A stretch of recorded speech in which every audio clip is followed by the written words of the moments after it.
Olá pessoal, bem-vindos de volta ao curso de transferência de calor, dando continuidade ao estudo de convecção de calor. Até então a gente estava avaliando o escoamento laminar, né? Então vamos começar a discutir como seria o escoamento turbulento. Então, pegando um esquema da tubulação aqui, canto superior esquerdo. Então, no escoamento turbulento, a gente esperaria que dentro da tubulação tivesse a presença de vórtices, né? Que são componentes de velocidade transversais, flutuações de velocidades que podem ter ordem de grandeza similar ao tamanho do diâmetro da tubulação, né? Aí, qual foi uma das primeiras propostas para fazer a estimativa do coeficiente de transferência de calor, né? Seria adaptar a solução que foi obtida lá para o caso de escoamento sobre placa plana, né? Que a gente discutiu meio rapidamente, no qual o número de Stanton é dado por isso aqui, é dado como função do número de Prandtl e do fator de atrito, né? O Skin Friction Factor, né? Aí a ideia foi adaptar essa expressão aqui para o caso de escoamento interno.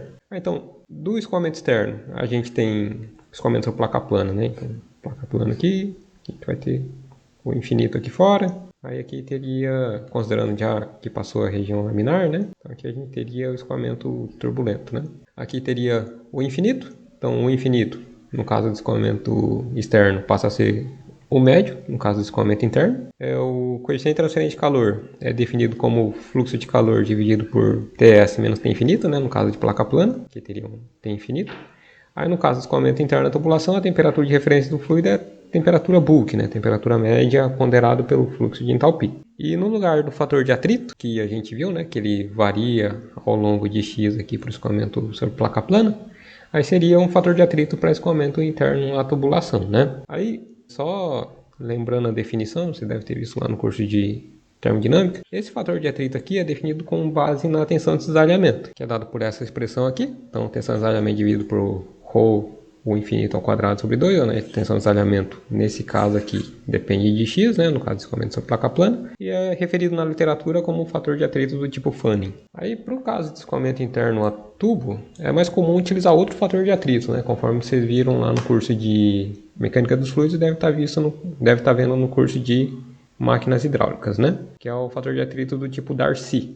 Então, vamos só pegar a equivalência entre os dois aqui. Então, vamos considerar um trecho de tubulação. Então, aqui a gente vai ter uma pressão, chama aqui de Px. Aqui a gente vai ter uma pressão Px mais Dx, traçando o nosso volume de controle aqui. E aqui a gente, considerando o escoamento nessa direção, teria a tensão de cisalhamento sobre o fluido, né? Então, aqui teria um Ts. É o volume de controle aqui pegando só o fluido, né? Na verdade, o desenho aqui não foi muito feliz, mas dá para entender, né?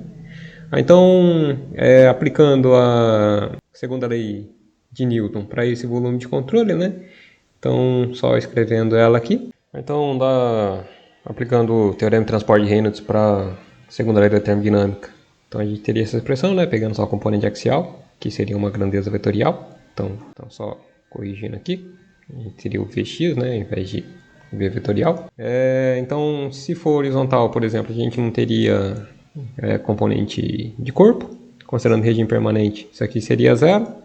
Aí, para escoamento completamente desenvolvido, o que a gente teria, né? Então, a gente teria o perfil de velocidades na entrada igual ao perfil de velocidade na saída, né? Então, aqui a gente teria um perfil de velocidade no ponto x e um perfil de velocidade no ponto x mais dx, iguais, né? Então, esse termo aqui se cancela, né? Porque na entrada vai dar negativo, na saída vai dar positivo, um termo de mesmo valor, né? Então, isso aqui vai para zero. Aí sobra só o termo de força superficial, né? Aí, quais forças superficiais a gente vai ter aqui? Então, a gente vai ter um menos P de x mais dx, mais um P no ponto x, tudo isso aqui multiplicado pela área de seção transversal, né? E o que mais que a gente vai ter? Então, a gente vai ter o termo de tensão de cisalhamento vezes a área na qual atua a tensão de cisalhamento, né? Então, vai ser perímetro vezes dx. Então, a gente chega nessa expressão, aí a gente consegue simplificar ela, né? Então, a gente consegue colocar como sendo dp dx. Então, a gente chega nessa expressão, né? Menos dp dx é igual a tensão de cisalhamento 2 vezes dividido por r, onde o dp é negativo, né? Porque escoamento nessa direção aqui, devido ao atrito, o p de x é maior que o p de x mais dx. Aí, a nossa ideia é substituir isso daqui nessa expressão para tentar chegar em uma equivalência com um fator de atrito do tipo Darcy, né? Então, como que a gente estima o dpdx, né? Na verdade, a gente vai combinar com essa expressão aqui, né? O tal S a gente consegue tirar por essa expressão, colocando CF, né? E o dpdx a gente vai estimar a partir do fator de atrito do tipo Darcy. Então, menos dpdx, como função do fator de atrito, é dado por essa expressão aqui. Então, fator de atrito do tipo Darcy, ou o quadrado 1 por d. Isso aqui é igual a 2 vezes tal S por R. E o que é tal S? É o CF vezes ρ o quadrado sobre 2. Aí, como a gente está adaptando para o escoamento interno, vamos colocar ρ o médio ao quadrado sobre 2, né? Então, o que a gente quer aqui? A gente quer reescrever CF como sendo função de F, né? Então, só substituindo um valor aqui. Então, a gente tem que o dp dx, conforme a gente obteve aqui, né? Negativo, é igual a 2 vezes tensão de desalhamento dividido por R, 2TS dividido por R. E o que é tal S, né? Tal S, passando isso daqui multiplicando, substituindo o infinito por u barra, então a gente chega nessa expressão aqui. A gente simplifica o 2, bom, só dando uma limpada aqui, então a gente fica com F ρ u barra ao quadrado sobre 2, 1 por D, igual a... Aí a gente consegue simplificar algumas coisas, né? Ρ o quadrado, 2 aqui, o 2 aqui. Aqui a gente tem R, né? Aqui que é R, é D por 2. Então, aí a gente consegue simplificar o D. Aqui vai aparecer um 4. Então, CF é igual a F por 4, onde o F é o fator de atrito do tipo Darcy. Então, a gente substitui esses parâmetros lá na relação para o número de Stanton, né? A gente consegue até fazer uma outra alteração aqui, que fica mais apropriada, né? Para escoamento interno a tubo, que é escrever o número de Stanton como função do número de Reynolds, né? Então, só reescrevendo. Então, tem essa expressão aqui, aí só desenvolvendo ela. Então, a gente vai ficar com H. Aí, para aparecer o número de Nusselt, a gente multiplica e divide por D. Então, a gente fica com D e a gente divide por D. Então, a gente vai ficar com ρ barra D. Esse ρ tá aqui, o barra tá aqui. Aí, para aparecer o K aqui, então a gente multiplica e divide por K. Então, a gente vai ficar com K aqui.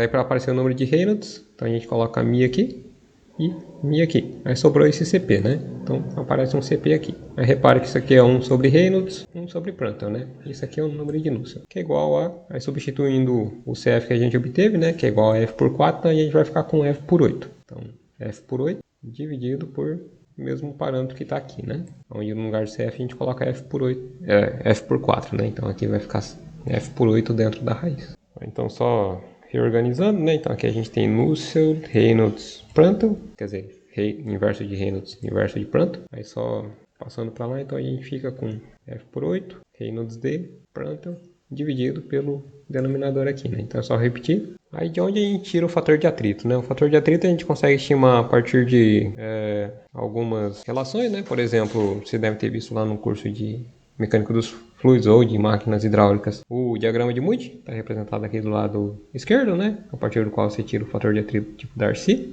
que a gente definiu, a gente revisou, né? Na verdade. Pode utilizar uma expressão do tipo Colebrook ou uma expressão do tipo Churchill.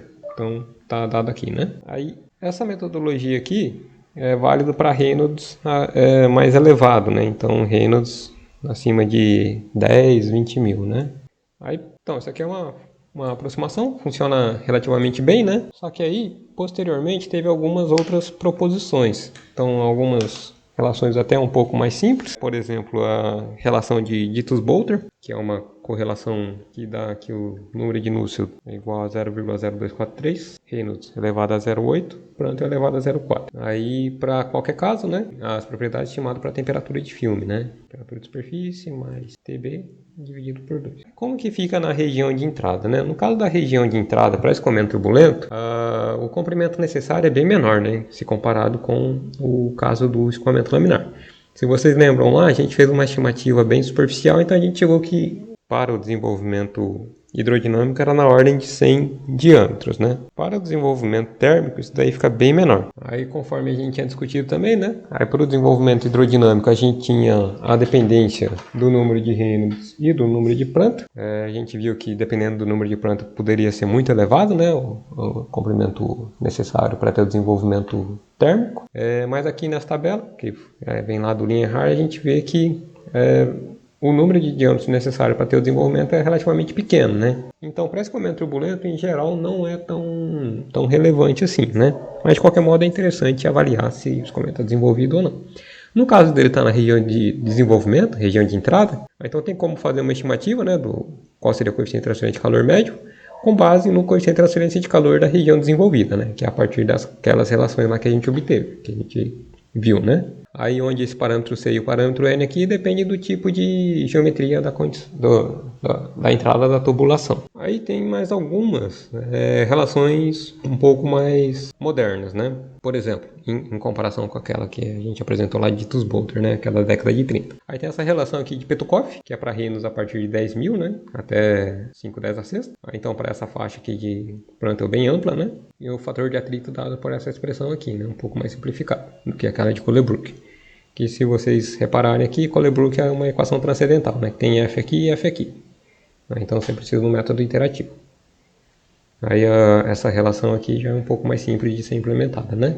E tem a metodologia de Gini-Linsky, né? Então ela pega de reinos a partir de 2300. Então fica até como sugestão de adotar ela, né? Que a faixa de validade dela é um pouco mais ampla, né? Utilizando esse mesmo fator de atrito aqui. Aí, considerando condições em que a diferença de temperatura da superfície para a temperatura média do fluido é muito grande, aí tem um fator de correção também, né, proposto por Sider e Tate, que leva em conta a viscosidade, a razão entre a viscosidade estimada na temperatura bulk e a viscosidade estimada na temperatura da superfície, né, aqui para líquido, e no caso de gases, é uma ponderação em relação à temperatura, né, lembrando que aqui é a temperatura na escala absoluta, né, Kelvin. Então aqui tem os fatores de correção. Aí se a diferença de temperatura, né, condição de fluxo de calor muito elevado, por exemplo, aí então tem esses fatores de correção aqui para o número de nus.